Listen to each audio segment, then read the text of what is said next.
Hello, this is Robert Messina, and I have another topic in the sense that I've noticed there are many basic terminologies like light and darkness, life and death, water and seawater, infinity and time, sight and blindness, kings and servants, priests, pontiffs, peace, war, covenant new, covenant old, bread of life, bread that we eat, that most people eat every day, wine of new covenant and regular wine, son of man and Adam, uh, book of life, the books are opened. These are things, they're basic terminologies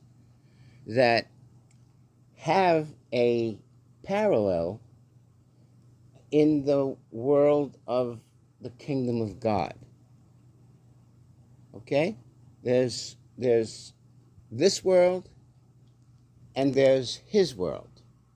We are in his kingdom and we are of his kingdom. So there's a difference there. And let's go to the first one, light and darkness. They're best explained. I'm going to be reading the verses that best explain some of these dualities. Okay, let's go first to Genesis 1, the first verse. In the beginning, God created the heaven and the earth. By the way, that the heaven, there's a Hebrew word there with just two letters, the Aleph and the Tav, the first letter of the Hebrew and the last letter of the Hebrew. And there is no English word that's put in there for that word. Okay? It does not mean the. There's a letter that's called ha. The word ha means the. And the ha is in there. But you don't see the et and the et. You don't hear it.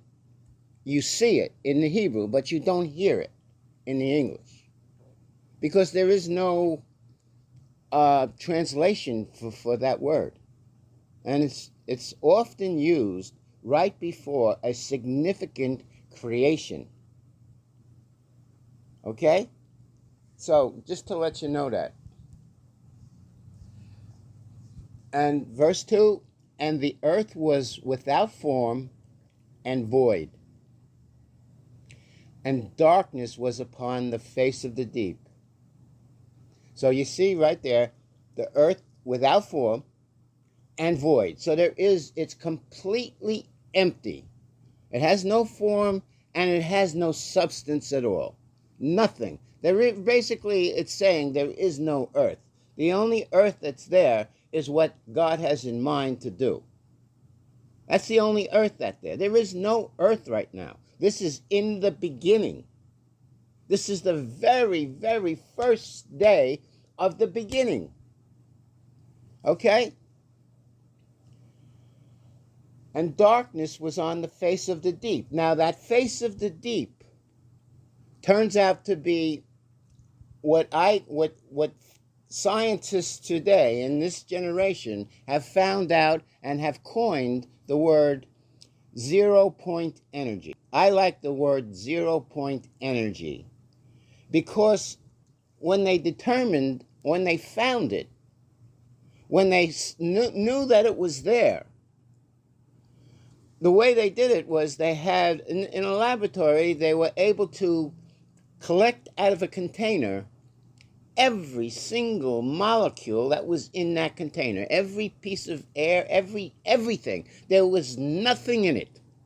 Just like this, it was void. Exactly like this, void, without form, and dark, because there was no light in there. I mean, the only light that was in there was light coming into it. There was no light either. It was also no thermal temperature in there either. Nothing. They brought the temperature down to zero. And that's why it's called 0-point energy. So there was no thermal energy at all, and there was no molecule in there at all. There was nothing in there. Okay? And guess what? They were able to detect an energy coming out of it, emanating out of it, a microwave type energy. And they measured the energy, and the energy was like humongous. It was an extremely, extremely, extremely strong force. And as a physics major, they told us, I mean, they told everybody really, there's a nuclear force that holds the positive protons together within the nucleus of the atom. They're like charges. Like charges repel, and that force of repulsion is tremendous. But yet they're together in that nucleus, and that's the strong nuclear force they're talking about. And I think they're talking about this 0-point energy that was there from the very beginning. Even before the beginning. It was there. It was the face of the deep that God hovered over. And he starts to do his creation, and the first thing he's going to create is light. Now, in order for a photon to be emitted out of first of all, there has to be, the way I see it, there has to be atoms. And the simplest atom is the hydrogen, but you can have much more than just hydrogen. And you can have waters like they're talking about H2O molecules. Hydrogen, two hydrogens and one oxygen. Atoms. And you have the periodic table of the elements, and they all add, every time you add an electron and a proton, you're going to get a different element.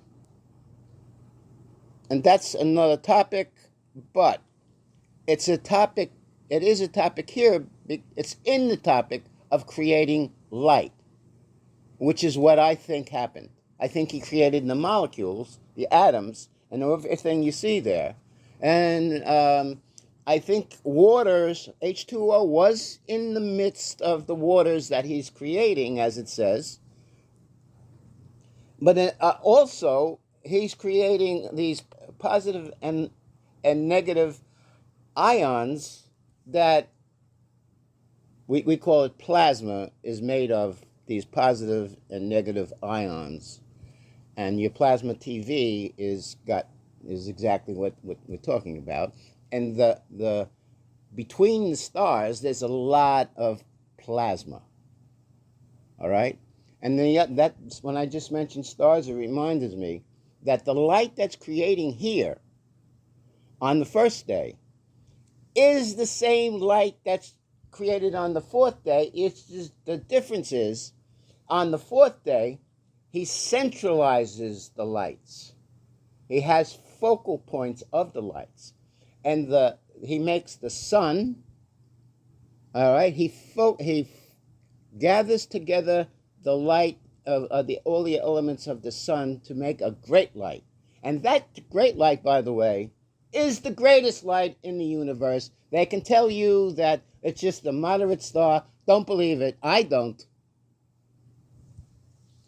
And he makes a lesser light, which is the moon, and that reflects that sun. And the sun is like the bridegroom, and the moon is like the bride, reflecting the light of the sun.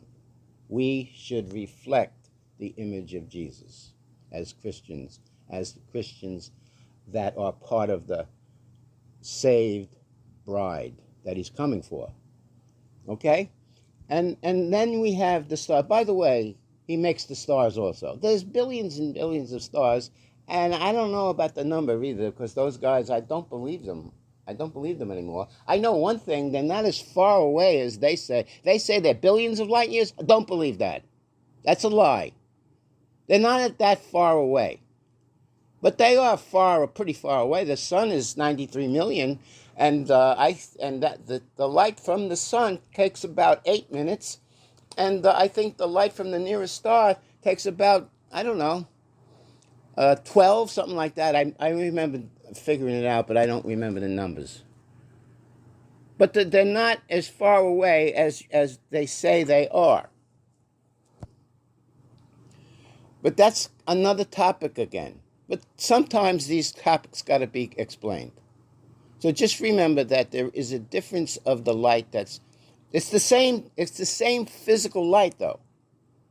Photons are involved coming out of electrons that go from a higher level to a lower level. Every time that happens, a photon comes out. And it goes until it gets absorbed by another similar atom with another similar thing, and it resonates and it is able to be absorbed, and it goes up a layer once it's absorbed, ready to go down again. And anyway, that's what we're talking about. We're talking about light. Now, I'm going to talk about one thing that's another topic, which is the difference between time and infinity.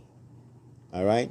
So as soon as God created the first photon, that photon was a light wave, and that light wave travels at a certain speed. It goes from point A to point B in so many meters per second. All right? It has a speed, and it needs that second. That's a time element. The same exact time that we have today in this world was made then. It began then. Okay? Now Adam had a 24-hour day every one of his days, but as far as creating Adam, it took a lot more than just one 24-hour day that we know of. That's me. I got other videos on that, and it is an important topic because it's hard to defend the so-called scientists when they say, you can't make the earth and you can't make man in one day. And I think they're right about that, especially the way it's detailed in the Bible. And that's another topic. Again, another topic. And we're going to talk about that when we go into infinity versus time. All right. The next verse that I want to talk about here,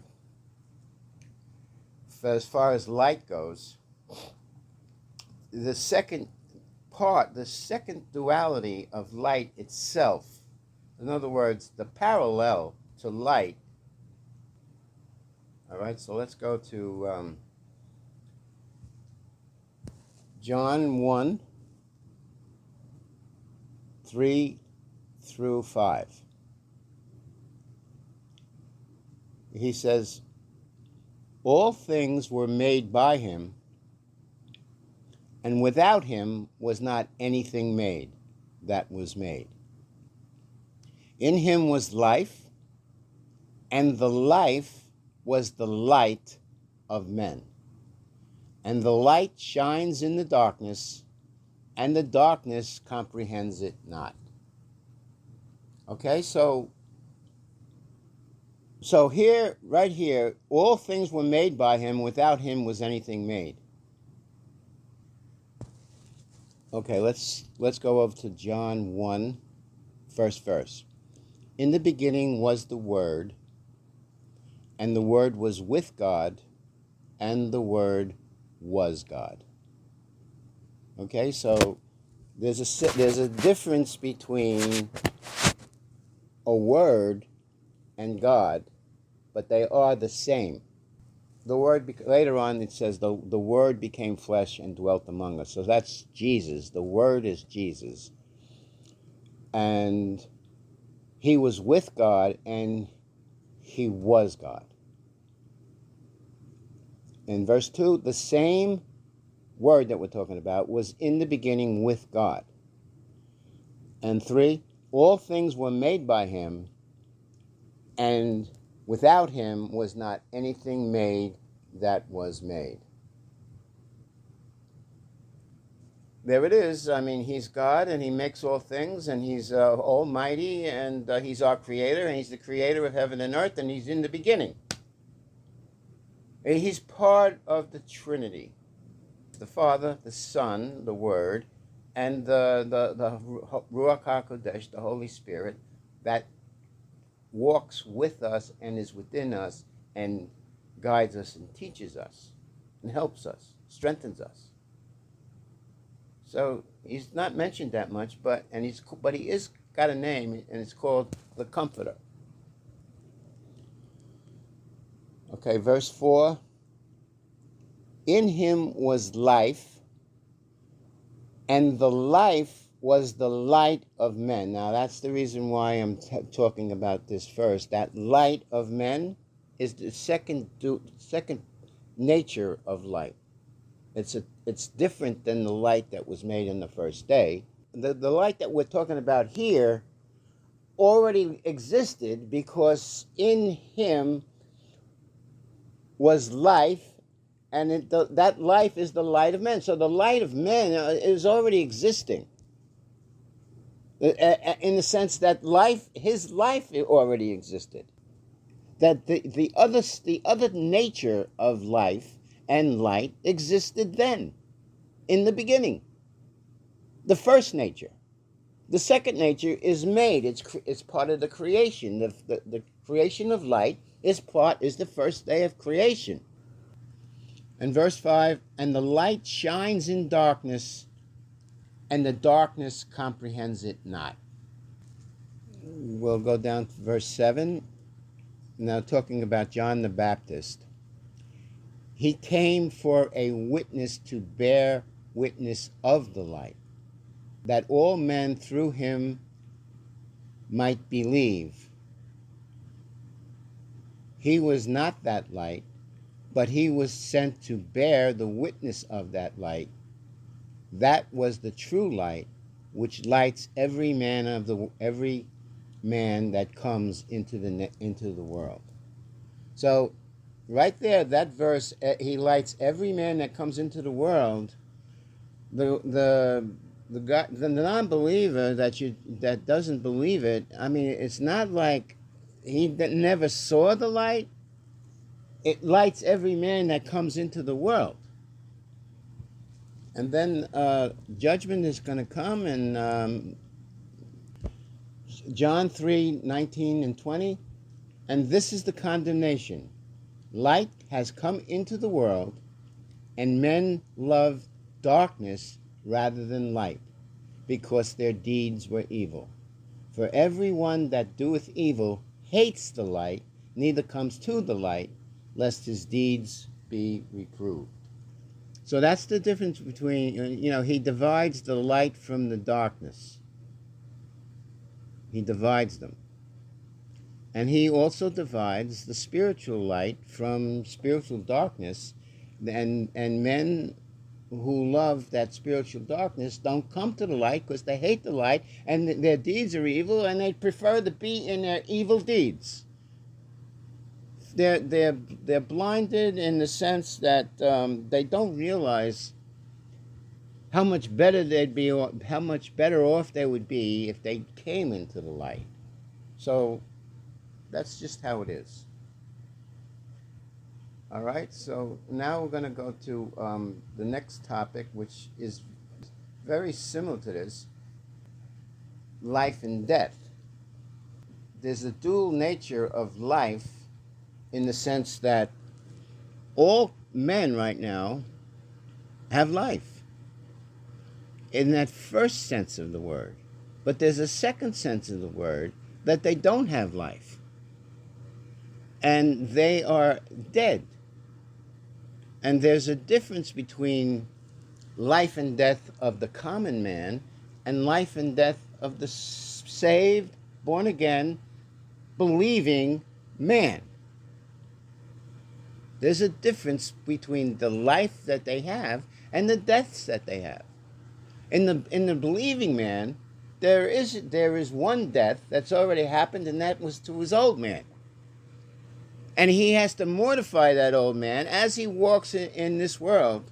He has to consider himself dead, hidden in Christ, on the cross, pinned and nailed and condemned, and condemned with him. And if we're condemned with him, we are also risen with him, alive with him.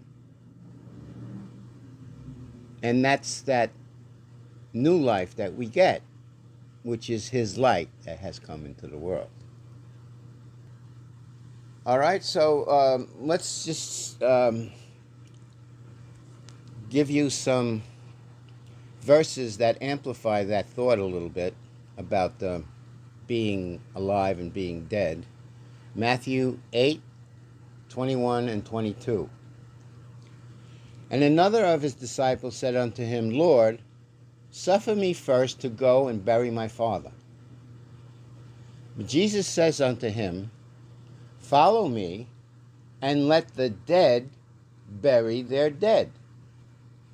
So, he's asking that man to follow him, be alive with me, and let the dead bury their dead. In other words, there's members in the family that he doesn't consider alive, and he considers the members that he doesn't consider alive just as dead as the man who died.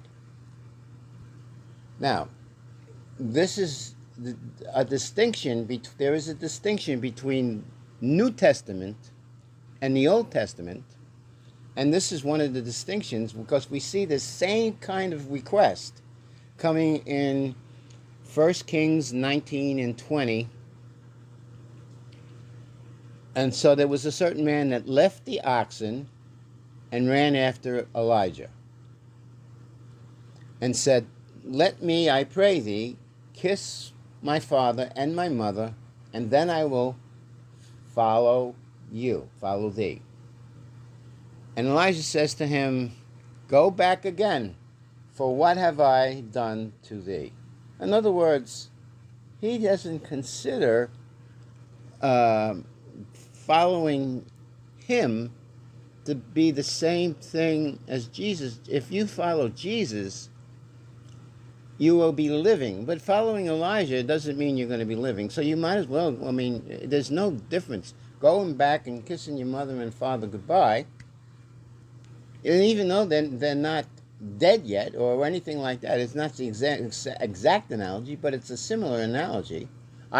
He wanted to go follow Elijah, and this other guy wanted to follow Jesus, and one was told, don't, go back, follow me. And the other one would say, go ahead, kiss them goodbye. So there is that difference between Elijah as a prophet of God and Jesus as the Son of God, our Savior, our Messiah, the only one, Mashiach, that was sent to this earth. Okay, the next topic is the difference of waters. There's seawater and there's fresh water. That's one difference that's noticed on this earth. But besides that, there is a difference between, let's call them, just stick to the fresh water. There's a fresh water on earth that the fish live in and we drink and we get thirsty again. And there's another water that we drink and we don't get thirsty again. But the fish can live in that same water, as we're going to know. All right, so to start this argument off, I'm going to go to Genesis 1, 6 through 8, which is going to be about the second creation day. And God said, let there be a firmament in the midst of the waters, and let it divide the waters from the waters. And God made the firmament and divided the waters which were under the firmament from the waters which were above the firmament, and it was so.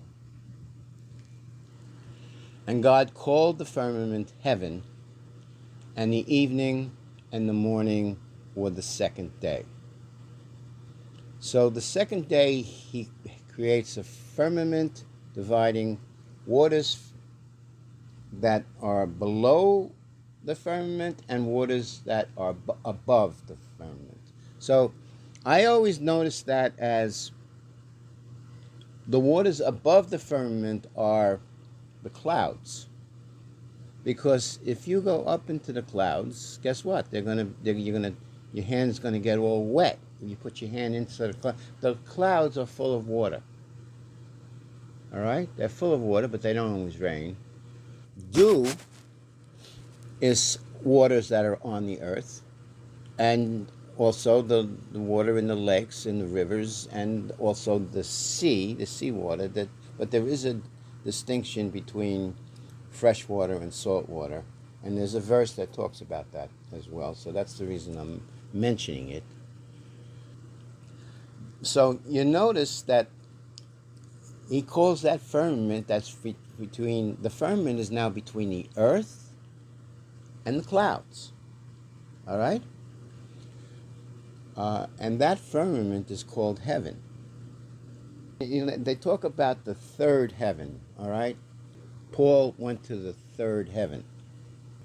And in the way I see that, there's the waters on the earth and the waters in the clouds, and then there's the waters from the clouds to the edge of where the stars end.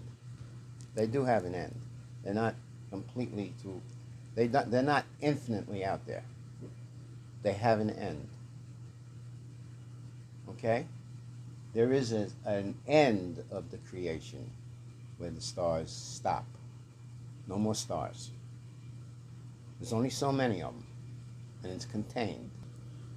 So anyway, so there's that second heaven from the clouds to the edge of the stars. And then there's the third heaven. That's that dual nature, again, of that firmament. The firmament has a dual nature in the sense that is, or let's call the firmament heaven, like he says. So heaven itself has a dual nature. It has what we see between there's a layer of air between the earth and the clouds, and and there's more layers above the clouds until you get really high up there to the area where it was plasma and stars.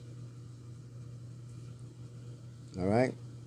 Now, that's the second heaven, that firmament from the cloud. And then there's the third one, which is another, has a completely different nature. The heaven that we're talking about on the third heaven, I believe, they also call it Gan Eden. And there's a lower Gan Eden, and there's an upper Gan Eden, which is Garden of Eden. And it's where the upper Gan Eden is where God's throne is, and where all of that action that you see in Revelation about the four living creatures and the angels and the elders and all of the throne of God, and all of that is that third heaven, and that's where Paul went when he was in the heaven and out of heaven. And that's where John went and saw the Revelation vision. They both went to that spot, and Nathan went to that spot too when he died and he went into the judgment. He went to the lower Gan Eden, into the judgment area. So that's the difference. I mean, there's a heaven where God lives, and the kingdom of God is within you. Okay, so let's talk about the dual nature of water again. I mean, let's go back to it. Getting back to the salt water and the fresh water. James 3, 8 and 12, 8 through 12. But the tongue can no man tame. It is an unruly evil, full of deadly poison. Therewith bless we God, even the Father, and therewith curse we men. So the tongue is now doing two things. That's got a dual nature as well, which are made after the similitude of God.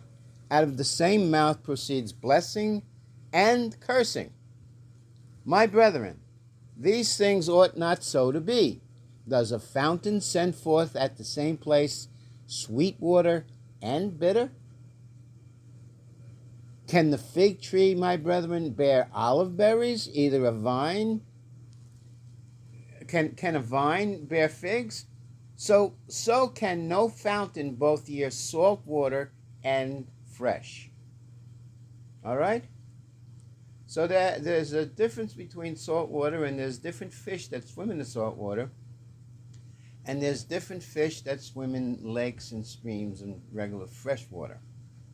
Different kinds of fish.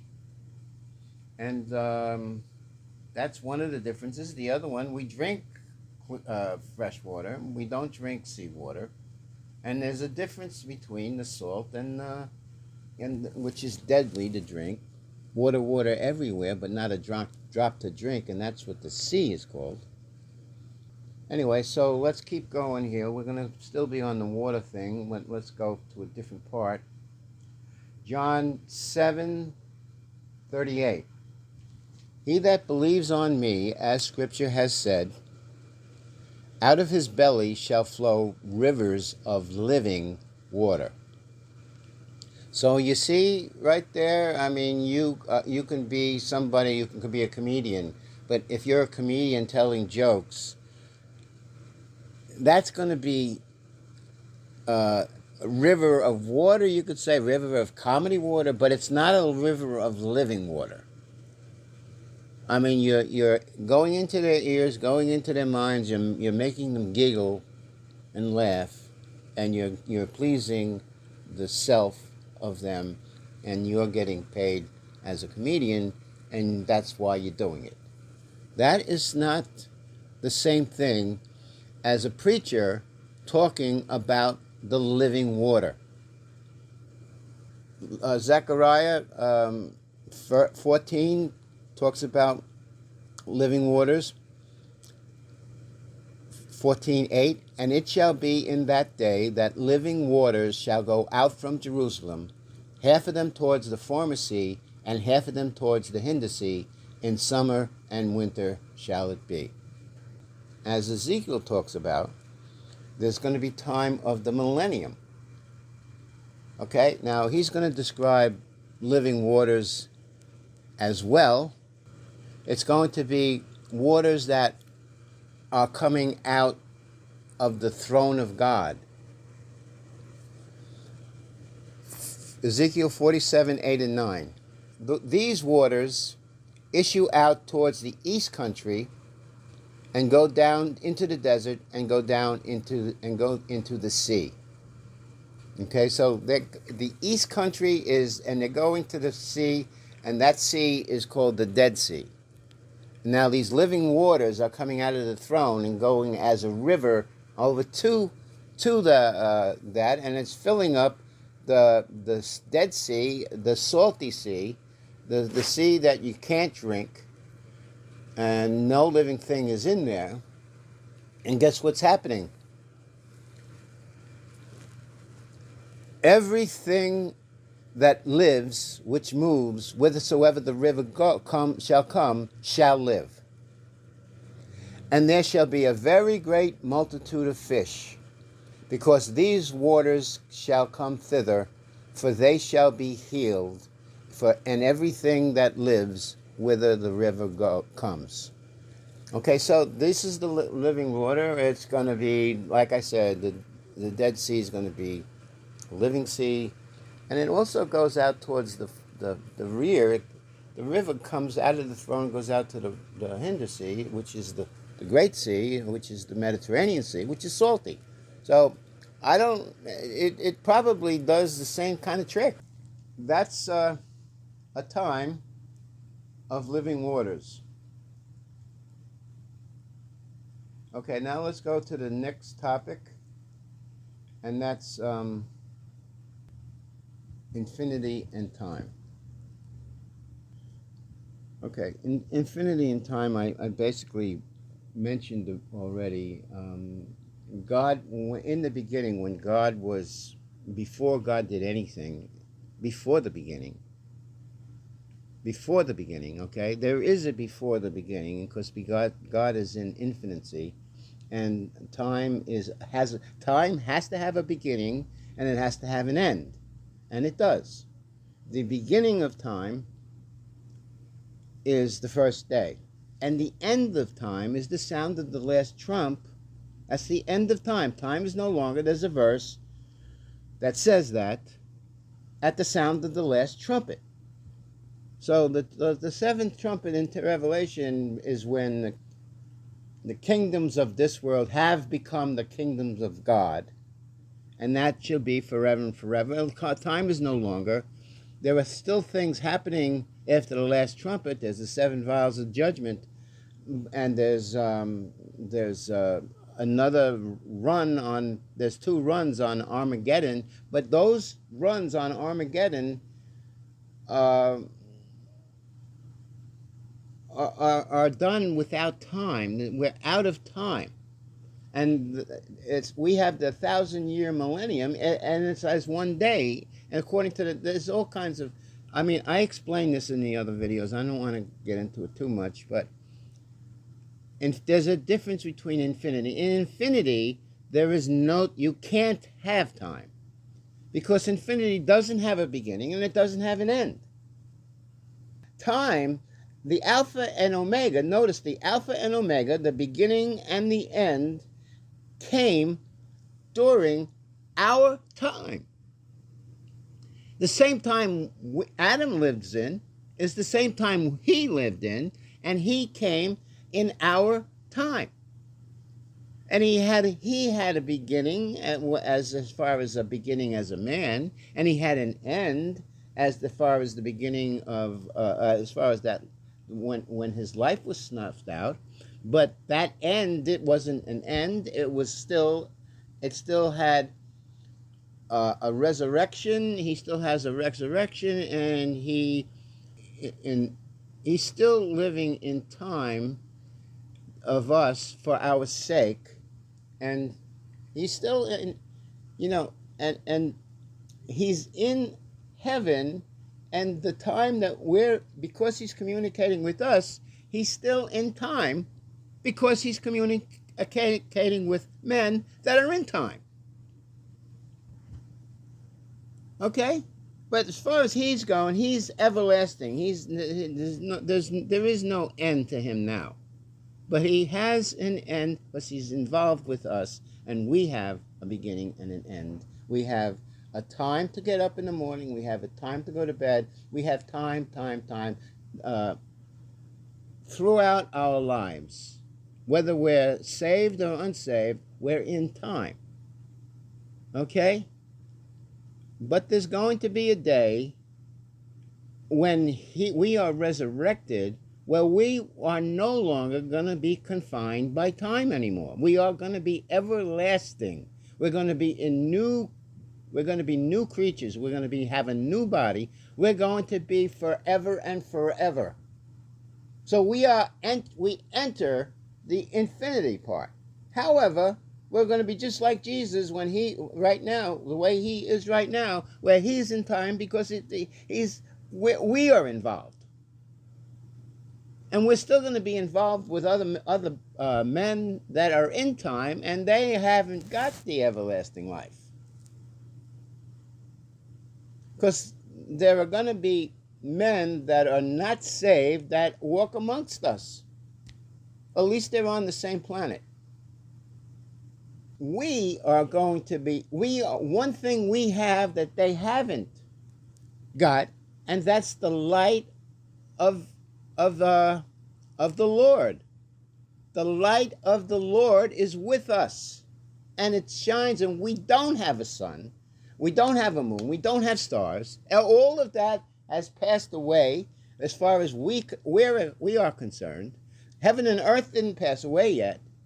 As long as we're in that millennium, heaven and earth, we're still going to be on this earth that we have now. And so are those people that are dead walking around. All right? They are not going to have a changed body. All that's left for them are 7 vials of judgment. There's nothing left good for them. And then after that, there's the great white throne judgment, and the books are going to be opened. And then after the books are opened, whosoever is not written in the book of life goes into the lake of fire. So goes time for men. When everybody goes into the lake of fire, the time for men is over. Actually, the time for men is over at the sound of the last trumpet. Anyway, it's over for them. The judgment is over. They can't do anything after that. They already had their chance. He has waited until the gospel was preached to all nations. He has waited for that day. Once the gospel has been sufficiently preached to all men, as it says, light shines to all men that come into the world. That light has shined to all men, and that light is the life of men. That's the gospel. That's the good news. The good news is your life starter, your everlasting life start. It's that little seed, that little mustard seed that you heard and you believed and you knew was true, and therefore your heart your heart knew what it had to do. It had to go to the one who has life. Like Peter says, where else can we go? You have everlasting life. And because he said that, he is the rock that is going to be built, the church is going to be built on. His name changed from Simon Bar Jonah to Peter, Petros, Cephas, the stone. Okay, let's go to the topic of sight and blindness. Now you would think, how's there a dual? There is a dual nature of seeing and being blind. And the best example of that is John 9:35 through 40. And this is right after Jesus heals the blind man. All right? And the Pharisees didn't like it. And before this happens, before 35 happens, the Pharisees cast out the healed blind man. And Jesus finds him and says to him, "Dost thou believe on the Son of God?"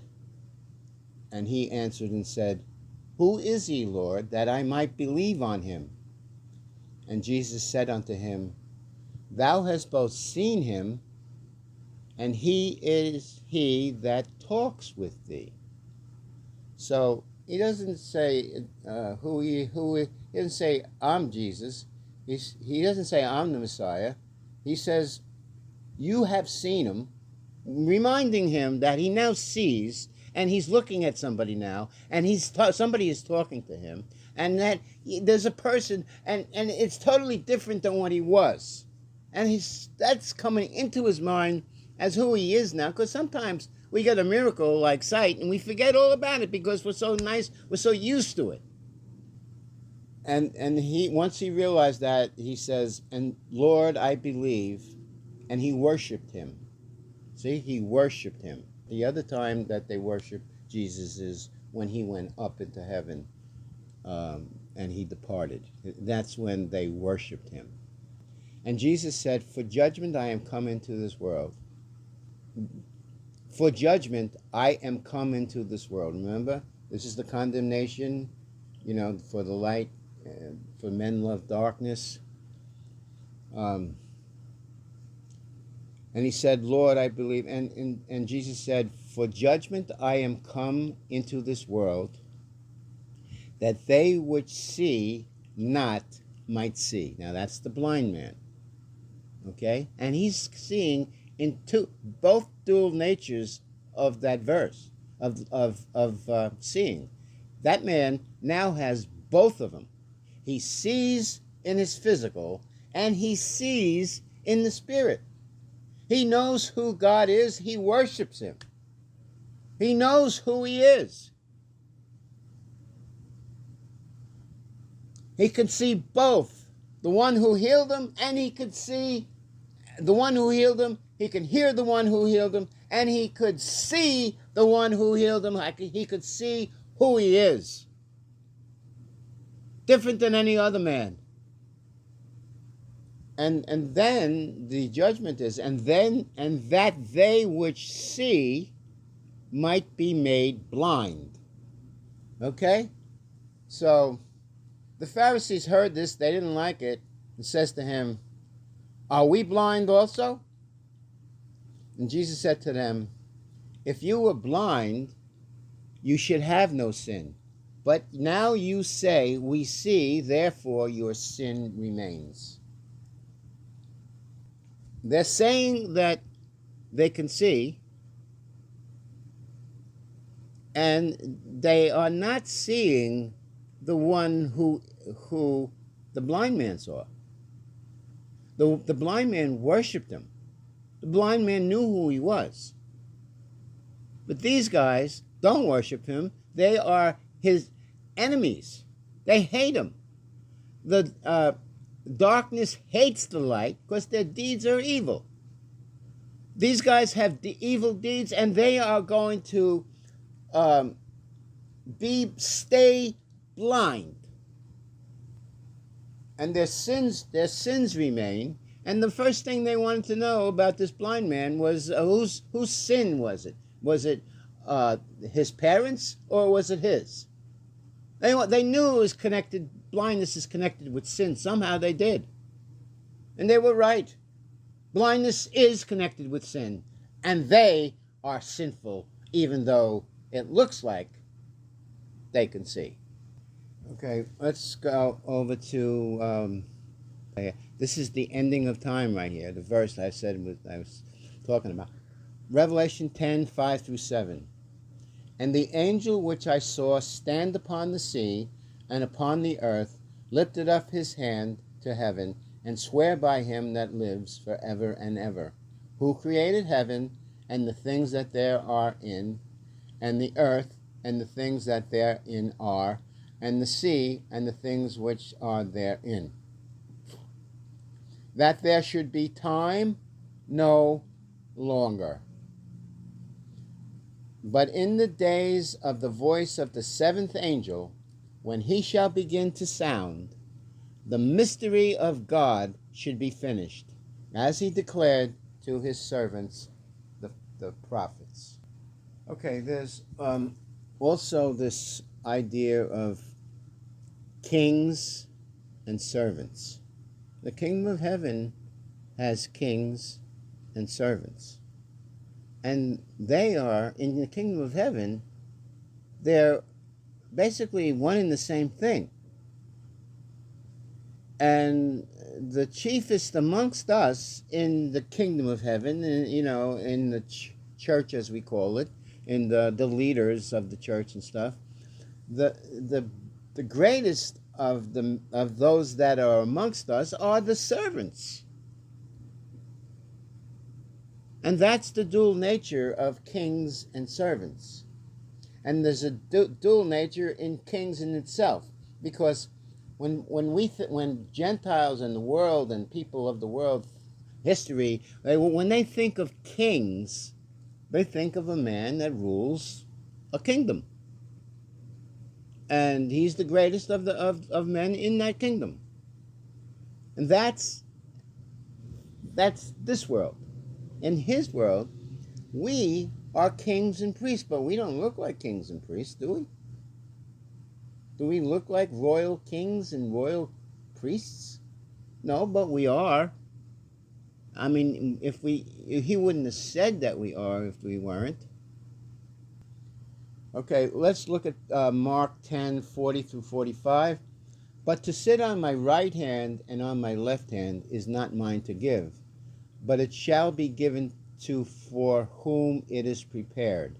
And when the 10 heard it, they began to be much displeased with James and John. But Jesus called them to him, and saith to them, You know that they which are accounted to rule over Gentiles exercise lordship over them, but their great ones exercise authority upon them. But so it shall not be amongst you. But whosoever will be great amongst you shall be your minister, and whosoever of you shall be chiefest of all shall be servant of all. For the Son of Man came not to be ministered unto, but to minister and to give his life a ransom for many.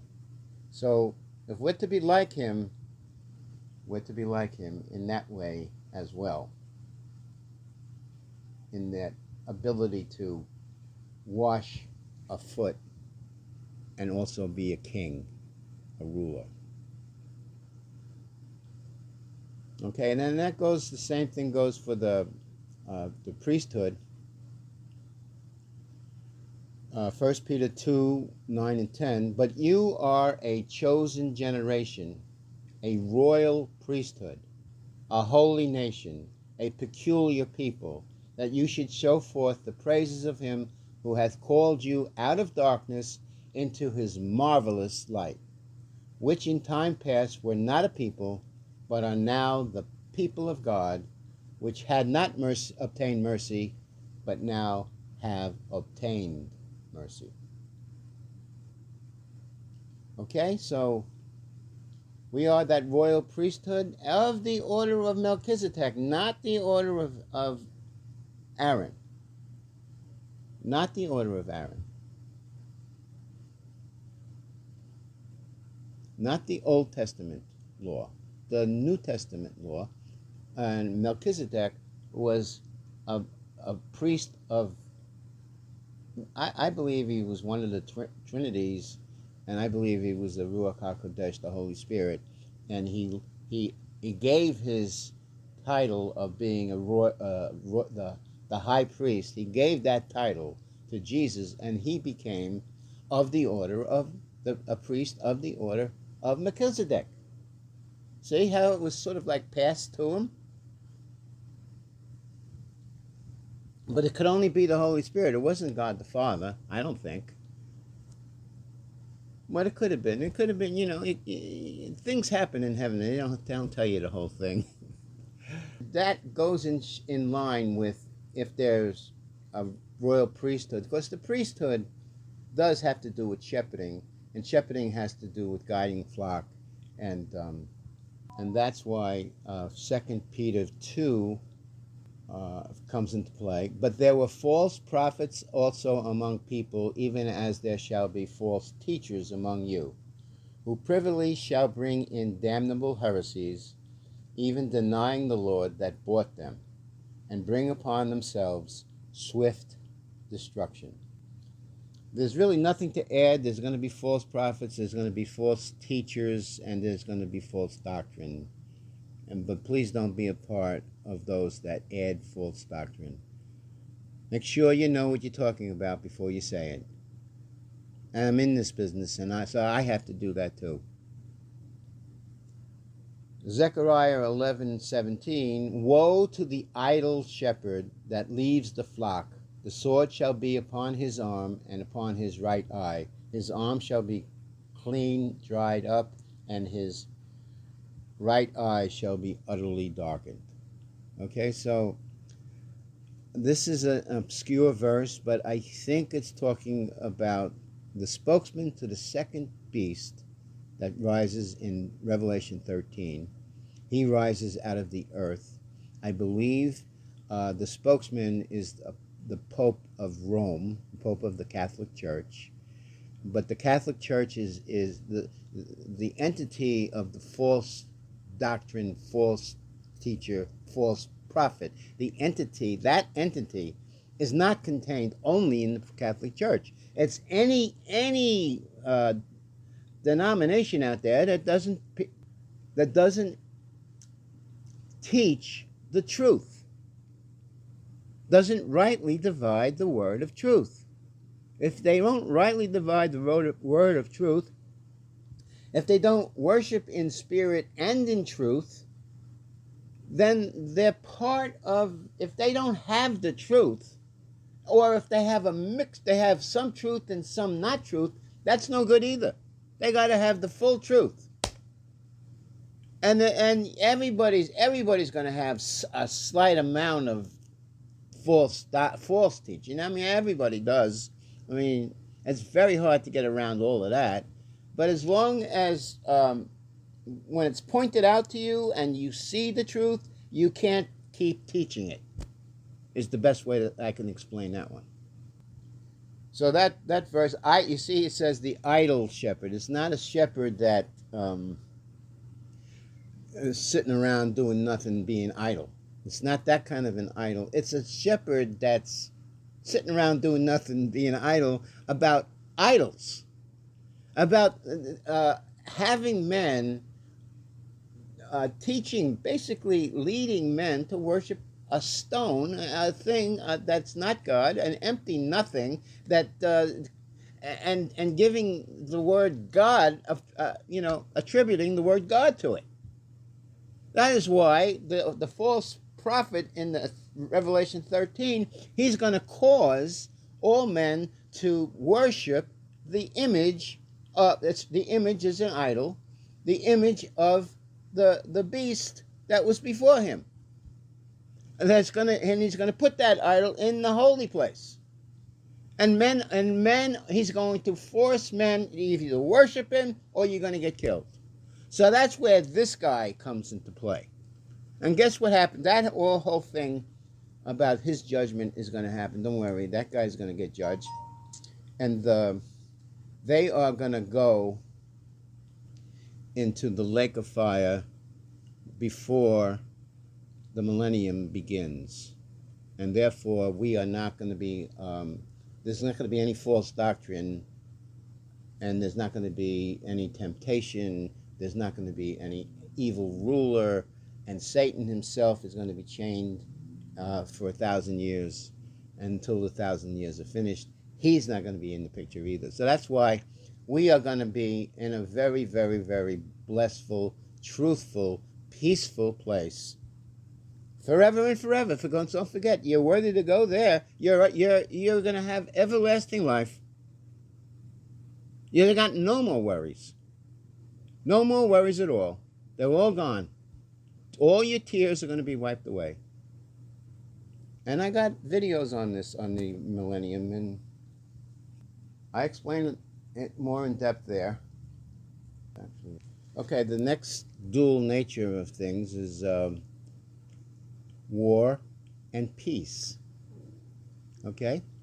Now, a lot of people say, oh, Jesus came and, you call him the Prince of Peace, and we still have a lot of war on this earth. There's still no peace on this earth. So what's going on?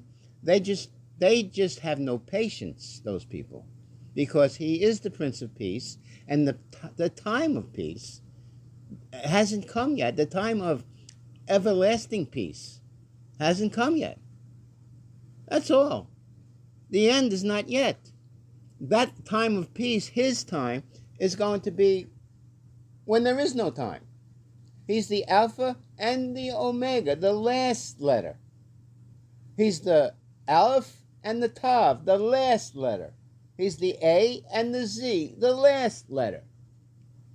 When that last letter happens, there's no more time, and we're in everlasting time, and that's when the peace of God, that's when he's with us, and the Prince of Peace is with us. Ecclesiastes 3:8.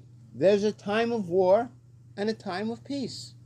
Now that word war there is really only for this world. There's no war anymore once Jesus comes back. There's no more war. There is a battle of Armageddon, but the angels and the Son of God are going to take care of all of that. We are going to be in the millennium, in our peaceful state, while that war is being held. And it's going to be held again. There's actually going to be one after that war, after the seventh vial. Because I believe that the time of the millennium is in the sixth vial. And it describes it. That's why I say that. Okay, now Joel and Micah both have reverse. Both have reversals. They say the same thing, but in reverse. And that's because Joel is talking about the gathering of of Israel into its own land that happened in 1948. They became their own nation, and that miracle, that gathering, and that placing his people into his land, began a time when let's describe it. Joel 3:10. Beat your plowshares into swords, and your pruning hooks into spears. So plowshares and pruning hooks are sowing and reaping elements made of iron, but they're going to need iron in the sense they're going to need swords, because they're going to be surrounded by enemies, and they are going to have a fight ahead of them. And right now, today, as I'm talking about the peace of God, it isn't in Israel right now because there's so much war going on around them. They can't. They're in a constant threat. The nation is in a constant threat. The whole world doesn't like them. Okay, let the weak say, I am strong.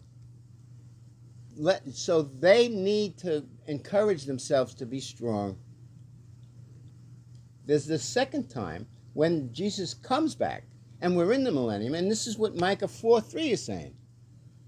And he says, and he shall judge many people and rebuke strong nations afar off. Remember the fighting about the Armageddon and everything that's going on? That's when the Lord is going to rebuke them. They are going to be fought not by us, but by God and by the angels, by the Son of Man and his armies.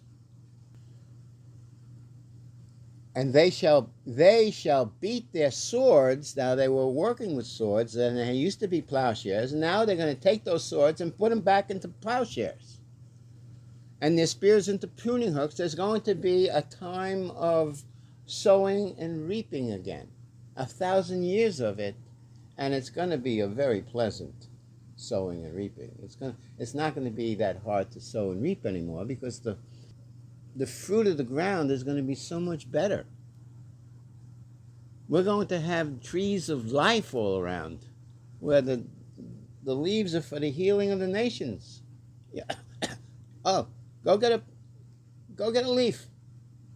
There's a tree right there. Go get one. There's lots of trees of life, by the way. They go all on both sides of the river that goes into the Dead Sea. That's not the Dead Sea anymore. Neither nation shall not lift up a sword against nation, neither shall they learn war anymore. So there's the Prince of Peace. He's there. Okay? John 14:27.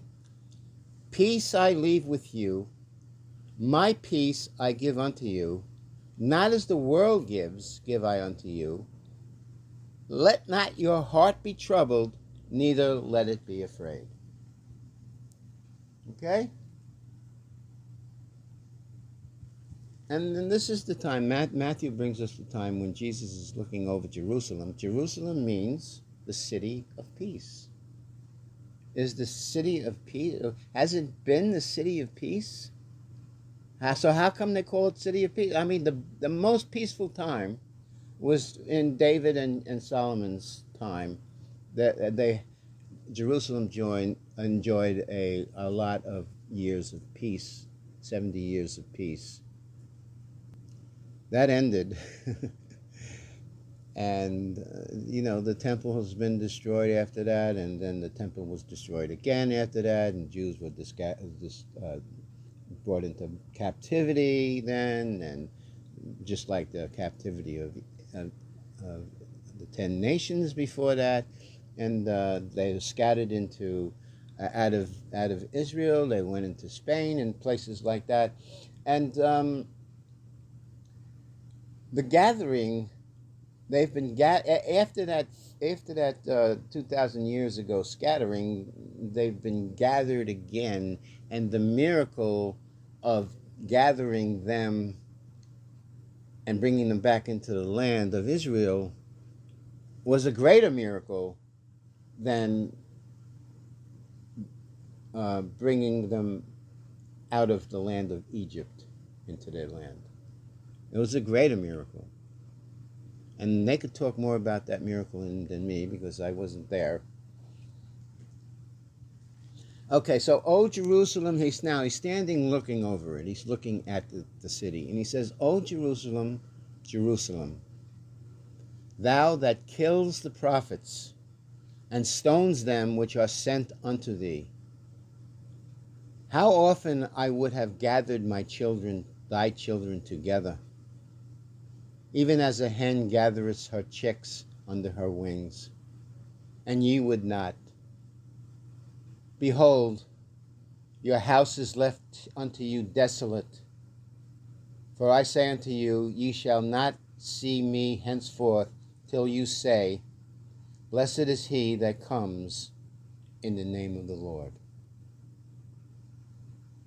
So, the house is left to you desolate. You could say it was destroyed in 70 AD, and it still hasn't been built up yet to this day. It's desolated. But it's going to be rebuilt. You shall not see me henceforth till you shall say. Okay, so we don't see Jesus now. We see Jesus knowing that he's with us and he's in heaven. That's how we see, believers see him. But we don't see him. Okay? But we are going to see him. Actually see him in his new body, and we're going to be in our new body. And that's got to be the day that they're talking about here, which means he's come back already, and we're resurrected already. We're in our new bodies, and we're in the millennium time. Till you shall say, Blessed is he that comes in the name of the Lord. He that's coming in the name of the Lord, now that has to be Jesus himself. And they're going to know who he is. He's going to show them his hands whom they pierced. So they're going to know who he is. And they knew who he was then. I mean, in a way, they knew who he was then, but they didn't want him. When he comes back, they're going to want him. They're going to want him like crazy. He is going to be noticeably their Savior, and they're going to know it for sure. There's a difference between the New Covenant and the Old Covenant, and I mentioned that a little bit when I talked about how Jesus said, let the dead bury the dead, and that was New Testament times. And now, Old Testament times, Elijah said, go ahead, go kiss your mother and father goodbye, and then come. So that was the difference. There was it's a difference of not knowing the full mystery of God. In other words, King Solomon, with all his wisdom, didn't talk once about everlasting life. He was actually vexed how a rich man and the poor man and the wise man and the fool all die with the same result. Death. Dead. Not there no more. They all got the same result. And he was vexed because of that. Vanity of vanities. All is vanity. In other words, there was nothing any good. That we in the New Testament, we don't say vanity of vanities, all is vanity. We say lots of things are going to pass away, but faith, hope, and love will never pass away. So there's a substance. There's a substance that doesn't pass away. That is not vanity. And it consists of faith, your faith in God, your hope in God that he's coming again, but your hope in God, that he's coming again, it's almost like, is that going to pass away when he comes? When your hope is fulfilled? When your faith is fulfilled? but I guess the fact that you had this hope and it helped purify you is going to be part of you. It's going to be part of who you are, how you walked in this world, and it has going to have something. Your faith, hope, and love is the biggest, the greatest of these is love. So the love that we do for others will never pass away, and it's part of our reward. And the more you do, the better you are. But you're not. But your believing is in there, and unless you believe, all three of these have to be combined as you walk in truth, and the truth will let you know whether you're doing it right or whether you're doing it wrong. Okay, let's talk about this a little bit here. Jeremiah 31:31.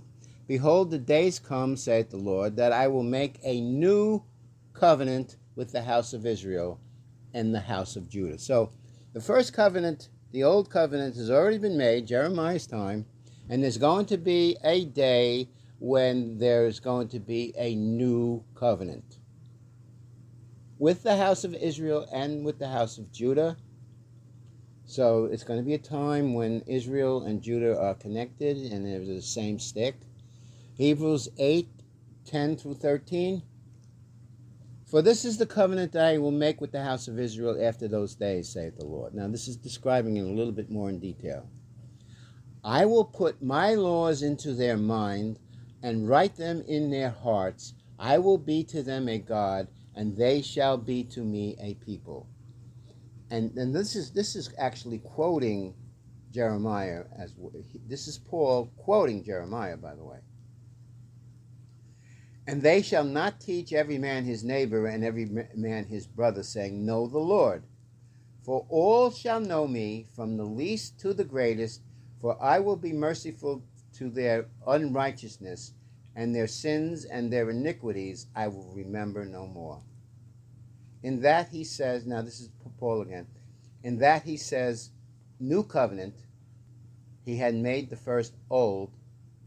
Now that which is decays and waxes old is ready to vanish away. So the old covenant is ready to vanish away, but you notice it hasn't vanished away yet. It's ready to vanish away. And it's not going to vanish away. The old written law of Moses is not going to vanish away until it's fulfilled for 1,000 years in the millennium time. It is going to be fulfilled 1,000 years in the millennium time. The millennium time talks about following the law. And that's another video. Not one jot nor tittle, according to Ezekiel. It's one of my videos. And I explain what that's talking about. It will vanish away. And it's going to be supplemented with the law written right in our hearts. We won't have to know and read the Old Testament to follow it. It's going to be there. He's going to tell us what to do. I want you to go put a wave offering now.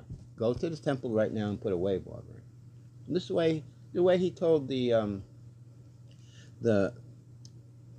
lepers, the 10 lepers, it says, go and show the priest. The way he told them what to do according to the law, he is going to be telling us the same kind of thing when we walk with him. When we walk with him with our desire, our strong desire to please him. It's going to be there. That's never going to go away. Okay, so now the difference between the Son of Man, who was Jesus, and Adam, who is man and the father of all men. There's a difference between Adam, who lives in the flesh, and the Son of Man, who lives in the flesh and in the spirit. He's in the flesh, but not of the flesh. He's in the spirit and of the spirit, and he walks in the spirit of truth.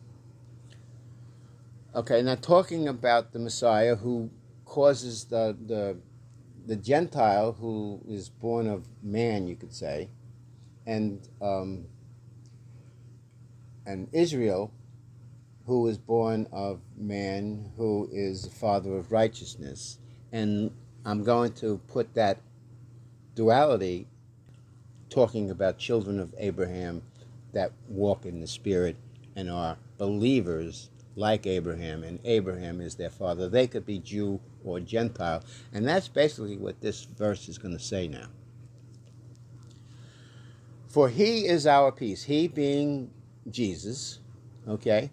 Our peace. Now, this is a different kind of a peace now, because the peace that he's talking about here is, now there is a peace of God that in a household doesn't exist. It exists in the household, but it doesn't exist in the household, because he said that he came not to give the household peace, but a sword or a division. Because there's going to be 5 in the same household, 3 are going to be against the other 2. There's going to be father against son, mother against daughter, mother-in-law against daughter-in-law. I mean, there's going to be divisions, and that division that he's talking about is going to be the fact that the household is going to have believers in him and non-believers in him, and they are going to be opposed to each other. And that same kind of a thing, where the household is the Jew and the Gentile, or the king and the servant, or the male and the female, those differences are also part of this wall of partition that is broken down by him, the Prince of Peace. The Prince of Peace comes when that wall is divided, is broken down, I mean. For he is our peace, who has made us both one, broke down the middle wall of partition between us. Now he's talking, in this particular case, he's talking about Jew and Gentile. Having abolished in his flesh the enmity, he's talking to believing Gentiles though. Having abolished in his flesh the enmity, even the law of commandments contained in ordinances, for to make in himself of twain one new man, so making peace. So there are ordinances that are causing division, and the Jew holds on to these ordinances. The Gentile is given a much shorter set of ordinances. And the law hasn't been taken away yet, so the law is still a good thing, and it's not that easy for a believing Jew to understand that, not to obey the law. Nobody's ever telling him, don't disobey the law. It's just to be, what we are telling them is, be freed from the law, because you're not going to be saved according to what you do for the law. You're not going to be saved because you follow the law. You're going to be saved because you believe in him. And that is going to give you a freedom. And you shall know the truth, and the truth shall set you free. Okay? So you're set free from trying to please God by living out the law, but you are pleasing him whether you do a commandment of God or you don't. You're still pleasing him because you believe him and you're trusting in him, and your ears are opened to hear what he wants you to do. That's what saves you. Walking in him, one with him, walking in spirit and in truth. And that he might reconcile both unto God in one body. So it's the body of the bride, it's the body of believers, it's the bride of Christ that are all one, all equal, all of the same natured body, same resurrected, strong, new body, with plenty of strength and plenty of joy in the hearts. Now, how did he make us one? By the cross, having slain the enmity thereby, and came and preached peace unto you, which were afar off, that's the Gentile, and to them which were nigh, that's the Jew who was near, because he was raised with the law of the. Throughout the history, they were raised with the law of God, so they were never that far from him. A little bit of far away is far enough. For through him we both have access by one Spirit unto the Father. Now therefore you are no more strangers and foreigners, but fellow citizens with the saints and of the household of God. That's a nice place to be. Fellow citizens with the saints and the household of God. Now there are other dualities that I'm not going to be, reading. They're basically pretty simple dualities. There's the bread of life and bread that you eat and you get hungry again. That's the bread we're all familiar with. All Jew and Gentile and believer and non-believer, we're all completely familiar with daily bread that comes from wheat or comes from rye or comes from potatoes. A bread of life, and the bread of life has only one source, and that's the bread that was broken that night and given to you. As often as you do this, and it happened to be a Passover dinner, that bread, unleavened bread, is at the table, and he breaks, and everybody eats it together, and it's symbolically, he says, my body has been broken for you. Symbolically, we are eating of his bread. When we do his will, we are eating of his bread. And his will was to have a broken body on the cross, and not one of his bones were broken, but he was broken in the sense that his body was no good anymore. He didn't have life in it for 3 days and 3 nights. But he survived. He's alive. And that's why it is the bread of life. It was bread that he had to do. He had to sweat of his brow, which were drops of blood, by the way. He had to bring forth his bread. And it was it had to do with being submissive to his Father's command. And so we're no different. We have to be submissive to his command, which come from the Father or come from the Holy Spirit. However you want to look at it, his commands that come from God. And right along with that is the wine of the New Testament. Now, the wine is a little bit different because wine is his cup of belief. And it's the wine, it's the belief that saves. So it's the wine of the New Testament that brings all of us salvation. And now, I'm not even going to talk about the duality, other part of wine. Everybody knows the other kind of wine. But one thing wine does is make you, especially when you drink it in the very beginning when you're drinking it, it gives you a cheer and joy. And that's what his wine gives us. We have joy in the Lord. Rejoice. We rejoice in the Lord. And this is his wine. It does that. It's his one. And it's everlasting life. It's belief that fills you up and gives you all that joy, knowing who you are with and the company that you're with. Now, the book of life and the books that are open. This is the judgments. Okay? You want to be written in the book of life, and once you believe, you're written in the book of life. But if you fall away, if you can't endure, if you don't do something, there is a verse that says, I will, if you endure, I will not blot out your name out of the book of life. I will not blot out your name out of the book of life if you endure until the end, if you overcome.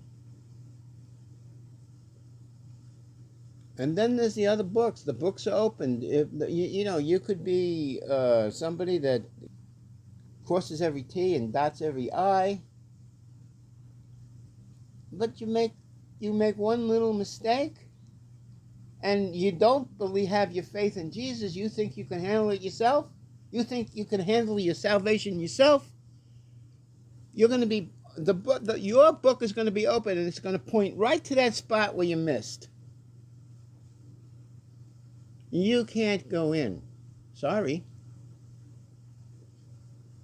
That's the way I see it. I mean, if you're a theologian, you want to put a comment and say, no, that's not true. Well, I don't care. I see it where your righteousness only comes, and your faith and your everlasting life only comes through your belief. I hope everybody gets the gist that there are words that we use, basic words like light and life and darkness and death and blindness and seeing and all of these terms that have another side to them that's much more important. Okay? Shalom, everybody. The peace of the Father of peace and the Prince of peace and the shalom of shaloms and the shalom of the city of Shalom be with you all. Amen.